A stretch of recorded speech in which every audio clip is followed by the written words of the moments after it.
بسم اللہ الرحمن الرحیم۔ ہم سلسلہ وار علم صرف کے یعنی عربی گرامر کے ضروری اسباب سیکھ رہے ہیں۔ الحمدللہ ہم نے ہر فعل کی گردان سیکھ لی ہے۔ اب انشاءاللہ عز و جل ہم ہر اسم مشتق کی گردان سیکھیں گے۔ اسم مشتق اس اسم کو کہتے ہیں جو مصدر سے بنتا ہے۔ مصدر سے 7 قسم کے اسم بنتے ہیں: اسم فاعل، اسم مفعول، اسم تفضیل، اسم مبالغہ، اسم ظرف، اسم آلہ اور صفت مشبہ۔ عزیزان محترم، آج ہم اسم فاعل کی تعریف، اسم فاعل بنانے کا طریقہ اور ثلاثی مجرد سے اسم فاعل کے 18 صیغوں والی گردان سیکھیں گے۔ اسم فاعل اس اسم کو کہتے ہیں جو کام کرنے والے کو ظاہر کرے اور مصدر سے بنے، جیسے فعل سے فاعل، ضرب سے ضارب، نصر سے ناصر۔ ناصر کام کرنے والا، ضارب مارنے والا، فاعل کام کرنے والا۔ اور انگلش میں اس کے بنانے کا طریقہ بھی ہم سیکھیں گے،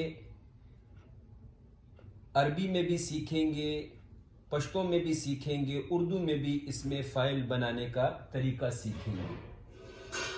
انگلش میں ورب کے آخر میں یعنی مصدر کے آخر میں ای آر لگا دیں تو اس میں فاعل بن جاتا ہے، جیسے لو سے لور، ورک سے ورکر، ایڈوائز سے ایڈوائزر وغیرہ وغیرہ۔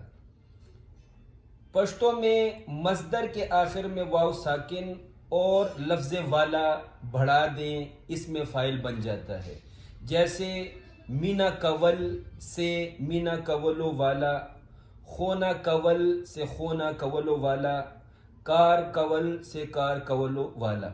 عزیزان محترم، اردو میں اس میں فاعل بنانے کا طریقہ یہ ہے کہ مصدر کے آخر میں بڑی یہ اور لفظ والا بڑھا دیں، جیسے کام کرنا سے کام کرنے والا، محبت کرنا سے محبت کرنے والا،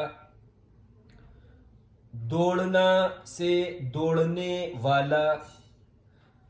عزیزان محترم، عربی میں اس میں فاعل بنانے کا طریقہ سیکھیے۔ ثلاثی مجرد لفظوں سے اسم فاعل فاعل کے وزن پر بنے گا، جیسے اکل سے آکل، سمع سے سامع، فعل سے فاعل، فتح سے فاتح۔ جبکہ غیر ثلاثی مجرد لفظوں سے اسم فاعل بنانے کا طریقہ یہ ہے کہ فعل مضارع کے شروع میں علامت مضارع ہٹ جائے گی، اس کے بدلے میم مضموم آ جائے گا اور سیکنڈ لاسٹ حرف کے نیچے زیر لگا دی جائے گی، جیسے یجتنب سے مجتنب، یتقبل سے متقبل، یتدحرج سے متدحرج اور یتذبذب سے متذبذب۔ عزیزان محترم، آج ہم اسم فاعل کی 18 صیغوں والی گردان سیکھیں گے۔ عموماً طلبہ ثلاثی مجرد سے اسم فاعل کی 6 صیغوں والی گردان یاد کرتے ہیں: فاعل، فاعلان، فاعلون، فاعلۃ، فاعلتان، فاعلات۔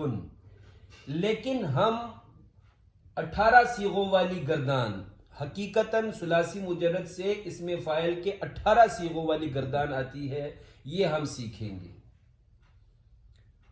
اس میں جو 6 صیغے ہیں یہ تو عام طلبہ کرام کو یاد ہوتے ہیں، لیکن یاد رکھیں ثلاثی مجرد سے اسم فاعل جمع مکسر کے 10 صیغے آتے ہیں: فعل، فعل، فعال، فعلان، فعلاء، فعال، فعول، فعلۃ، فواعل اور فعل۔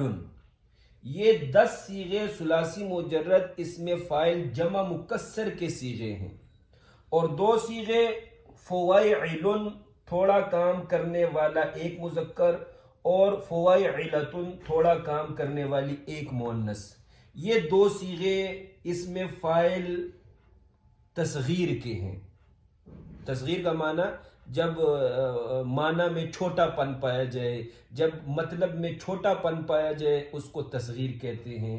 جیسے دوائربن تھوڑا مارنے والا ایک مذکر، دوائربتن تھوڑا مارنے والی ایک مؤنث.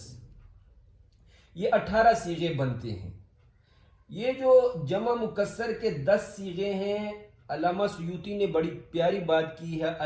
الاتقان میں علامہ سیوطی کی کتاب ہے. علامہ سیوطی اس کتاب میں لکھتے ہیں کہ جمع مکسر کے جو صیغے ہیں اس میں مذکر حضرات بھی شامل ہوتے ہیں اور اس میں مؤنث حضرات بھی شامل ہوتی ہیں. لہٰذا ان 10 جمع مکسر کے صیغوں میں مذکر حضرات بھی شامل ہیں اور مؤنث حضرات بھی شامل ہیں.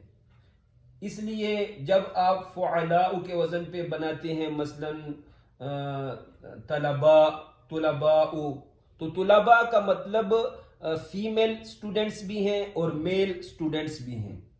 ایسے ہی فعالتن کے وزن پہ طلبتن بنا لیں تو طلبہ کا معنی فیمیل سٹوڈنٹس بھی ہیں اور میل سٹوڈنٹس بھی ہیں. کوئی بھی آپ اس میں سے بنا لیں، مثلا فعل ہے تو فعل کے وزن پہ آپ بنا لیں دربن، تو دربن کا معنی مارنے والے بھی ہیں اور مارنے والیاں بھی ہیں.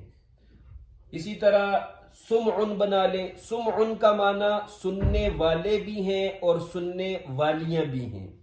یہ آپ کے لیے ایک نئی بات ہوگی.